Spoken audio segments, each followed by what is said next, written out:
እኔ ዶክተር ቪስዋምባር ቫላባነኒ ነኝ። በአፖሎ ፐሩንጉዲ የሚሰሩ ከፍተኛ ሙያ ያላቸው የኢንተርቬንሽናል ፐልሞኖሎጂስት ነኝ። ዛሬ ስለ ብሮንኮስኮፒ መናገር እፈልጋለሁ።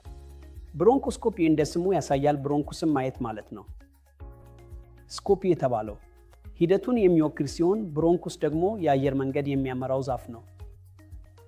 ስለዚህ ብሮንኮስኮፒ በብዙ የሳምባ ኢንፌክሽኖችና የሳምባ በሽታዎች ምርመራ ውስጥ አስፈላጊ መሳሪያ መሆኑን እንዲሁም የባዕድ ነገሮችን ማስወገድ፣ በዝተኛ ሙከስን ማስወገድ እና ለተጨማሪ ምርመራ መላክ የሚያግዝ መሆኑን ልነግራቸው እፈልጋለሁ። ብሮንኮስኮፒ በዕለታዊ ሕክምና ቤት ውስጥ ሊደረግ የሚችል ሂደት ነው። ማለትም ጠዋት ሆስፒታል ማስቀመጥ ይችላሉ እና ከምሽቱ ቤቶ ሊመለሱ ይችላሉ። ከቤቶም ሲደርሱ በቀዳሚው የህይወት ዘዴ ልዩነት የለም።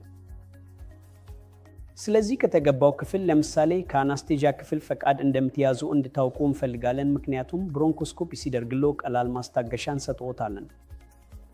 በአፍንጫው ቱቦ ሲያልፍ የሚያሳዝን ልምድ እንዳትያዙ እንፈልጋለን፣ ስለዚህ እናንተን እንሰጥታችኋለን። ማስታገሻው ፍጹም አይደለም፣ ስለዚህ ምንም አይነት የማይደሰት ሁኔታ አትሰሙም። በአንደኛው ጊዜ ግን አትደክሙም፣ ማለትም የቬንቲሌተር ድጋፍ አያስፈልግዎትም። ስለዚህ ሂደቱ ከጀመረ በኋላ ሂደቱን ለማጠናቀቅ 20 እስከ 30 ደቂቃ ይወስዳል። ስለዚህ ከ20 ወይም 30 ደቂቃ በመጨረሻ በቀድሞ የተዘጋጀው የሂደቱ ጊዜ በመሰረት ታካሚው ብዙ ጊዜ ይነቃል።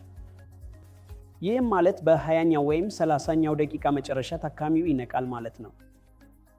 ስለዚህ ይህ ጥልቅ ማስታገሻ አይደለም። ስለዚህ ይህን ማወቅ አለብዎት። እንደ አጠቃላይ ማስታገሻ በሚደረግበት ቦታ እንደ ትምህርት እንደ ትክክል እንዳይታሰቡ። ይህ አይደለም ጥባኮ፣ ይህ አጠቃላይ ማስታገሻ አይደለም ብለው ያውቁ። ስለዚህ ይህ ሂደት ብዙ የበሽታ አሳዛኝ የደረት በሽታዎችን ለማወቅ ይደረጋል እና ሂደቱ ከተጨረሰ በኋላ ታካሚውን ለጥቂት ሰዓታት ለማየት ወደ ሌላ ቦታ ያዙት ይደርሳል። ከዚያም ምግብ እንሰጠዋለን እና ወደ ቤት እንልከዋለን። በቤት ከደረሰ በኋላም ታካሚው የተለመደ የዕለቱን ህይወት መንገድ ማከበር ይችላል።